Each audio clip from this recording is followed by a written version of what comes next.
Música.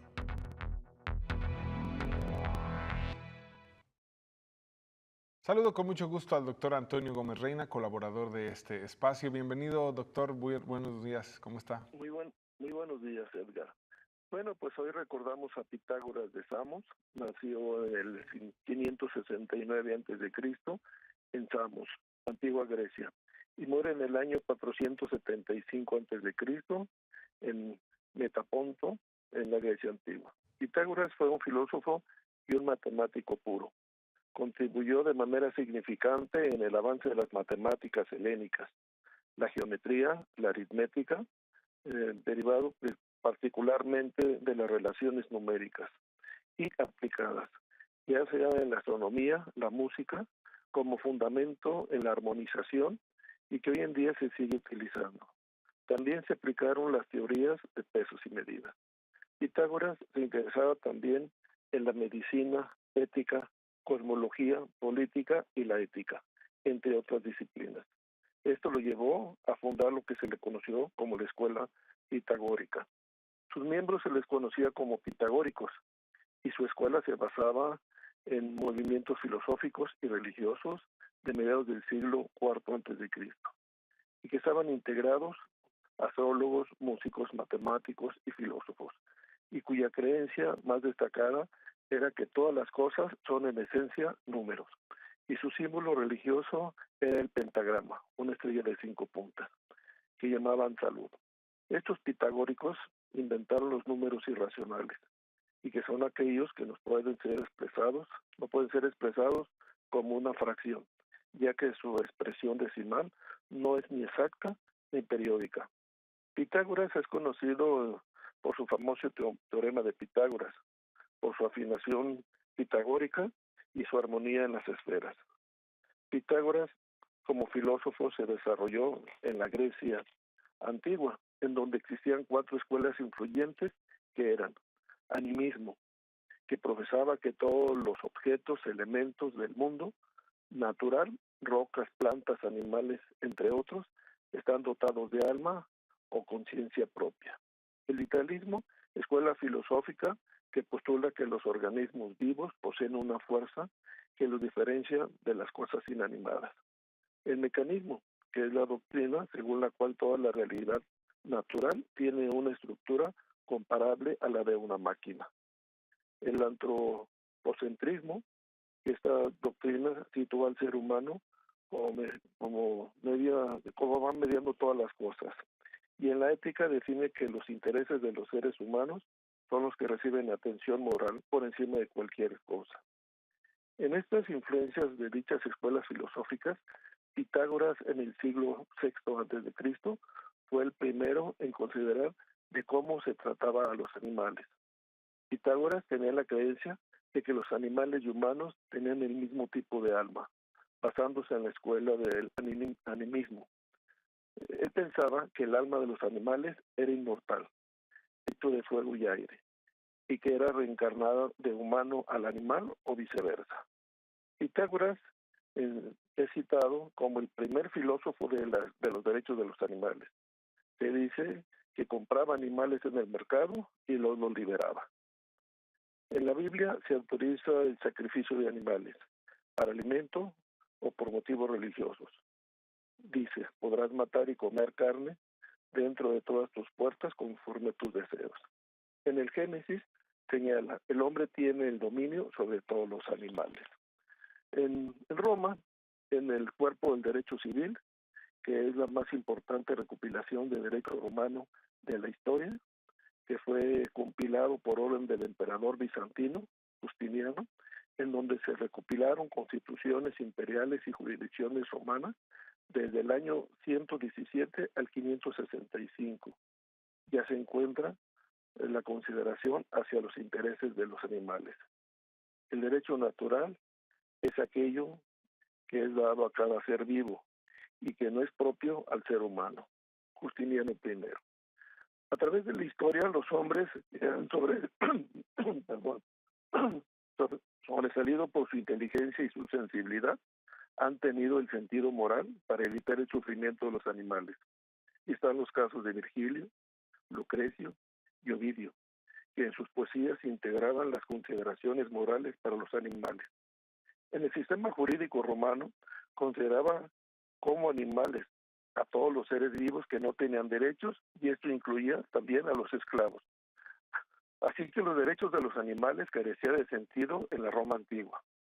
Los animales eran sacrificados para comer y se mataron a miles de animales en el circo romano por diversión. Las sociedades budistas e hindúes desde el siglo III a.C. aplicaban el principio de ahimsa, que no era la violencia, y definía la equivalencia moral de los animales y seres humanos. Llegaron a construir hospitales para animales enfermos, y el matar una vaca era un delito igual que matar a un hombre, y matar a un perro era como matar a un intocable. En la Edad Moderna, según Descartes, señala que los animales son autónomos, complejos, sin alma, sin mente, sin razonamiento y sin capacidad de sufrir o sentir. En la Revolución Industrial se crean las primeras sociedades de protecciones para animales. En los años de 1635, 1641 y 1654 se publican las primeras leyes para proteger a los animales. En 1693, Locke se opone a la postura de Descartes y señala que la crueldad con los animales tendrá efectos sobre la evolución ética de los niños. Y recordando a Pitágoras de Samos, que fue el primero en reconocer el maltrato que se le daba a los animales en el siglo VI antes de Cristo, y que el alma de los animales y de los hombres eran iguales. Y hablando de maltrato animal, debemos de respetar el derecho de los animales. Hoy el Ayuntamiento de Guadalajara ha creado una ley para evitar el uso de caballos en Calandria, ya que se consideraba que eran maltratados. Entonces, ¿qué pasa con los caballos de la charreada? Que son lastimados con las diferentes suertes, las manganas, los rayados, la doma, y en sí todo por diversión. ¿Y qué podemos decir de las peleas de gallos, de perros y de las tradicionales corridas de toros, que algunos llaman la fiesta del toro? Me gustaría que algún gran aficionado taurino la hiciera de toro para que sienta qué rica es la fiesta del toro. Y hasta aquí mi comentario esta semana. Gracias. Muy interesante, doctor, su comentario. Sobre todo, comentar que estas leyes que se van aprobando, estos reglamentos, pues van en contra de quienes no tienen un poder económico. O sea, ¿qué pasó con los circos? Les quitaron obviamente los animales, pero pues los cirqueros no pudieron defenderse. No le quisieron entrar a los toros, el Partido Verde. Y ahora en Guadalajara ocurre exactamente esto, ¿no? O sea, le entran al tema de las calandrias, pero no le entran al tema de los toros nuevamente, no le entran al tema de los gallos, como comenta. Es decir, es un asunto de que solamente a ciertos grupos que utilizan animales los han estado regulando o castigando, pero no a todos. O sea, si estamos hablando del derecho de los animales, tendría que ser en general la discusión y no solo con aquellos grupos que no tienen un poder económico o que no tienen amigos en la política para poderse defender. Claro, hay que recordar, Edgar, que hay muchos funcionarios pues, que hablan que tienen una doble moral. Por un lado dicen que hay que defenderlos, pero por el otro son grandes aficionados pues a los toros, a los gallos, a las charrerías, etcétera. Y hay que considerar, Descartes cuando decía que los animales no sentían, pues hay que ver cómo sufren los animales. Y esto pues es falta de sensibilidad y esto es una ética moral de nosotros. Si a un hijo, a un niño, decíamos desde chico amar a los animales, pues simple y sencillamente nace con otra condición. Hemos visto en estudios muy avanzados en Estados Unidos, en Inglaterra, en Alemania, que la característica que tiene y la importancia de saber tratar a los animales. Grandes asesinos, pues de chicos se demostró que gozaban lastimando animales. Entonces es un elemento ético en donde tiene que ser una ley pareja. Y hablamos de animales. Voy a ponerte un caso muy sencillo. ¿Cuántas aves se encuentran encerradas y se encuentran prisionadas? O sea, es un prisionero y la pregunta, como se decía por ahí, ¿cuál fue el delito?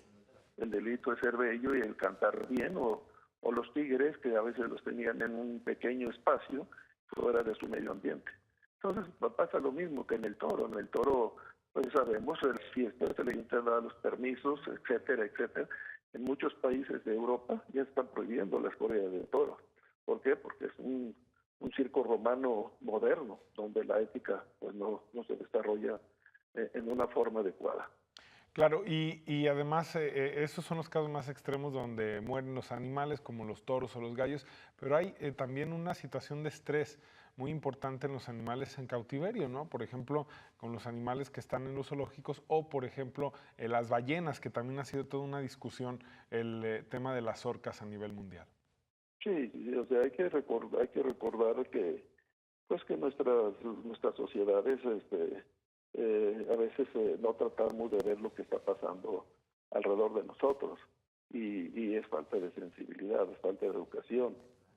Posiblemente mucha gente diga es que los animales sirven para comer. Bueno, pues es una proteína que tarde o temprano la tienes que desarrollar, pero lo que es el sacrificio, el estrés que les genera. Un ejemplo, un toro, el primero, van, lo recogen de la ganadería y luego le ponen su rejón y luego le ponen una serie de cosas, lo encajonan, lo meten a, etcétera, etcétera. O sea, y es un sacrificio continuo donde el animal a través de la dichosa fiesta, pues lo está sacrificando continuamente.